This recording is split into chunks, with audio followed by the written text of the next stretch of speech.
শিখ officer, তাকে দেখে এর আগে বিরোধী দলনেতা বললেন খালিস্তানি। মানে কি? পাগড়ি পরে আছেন বলে খালিস্তানি? পাগড়ি ওনাদের একটা প্রতীক, একটা পবিত্র জিনিস, তাকে বলে দিলেন খালিস্তানি। আবার সুকান্ত মজুমদার বিজেপি সভাপতি জুতো ছুঁড়ছেন পাগড়ির উপর। তো শিখ সম্প্রদায়ের আবেগে আঘাত লাগবে না?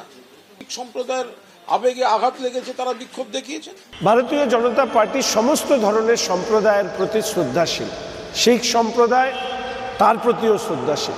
ইতিমধ্যেই আমাদের সম্মানীয় রাজ্য সভাপতি সুকান্ত মজুমদার মহাশয় অনিচ্ছাকৃত ঘটনার জন্য দুঃখ প্রকাশ করেছেন, ক্ষমা চেয়েছেন সামগ্রিকভাবে সমস্ত শিখ সম্প্রদায়ের ভাই বোনের কাছে।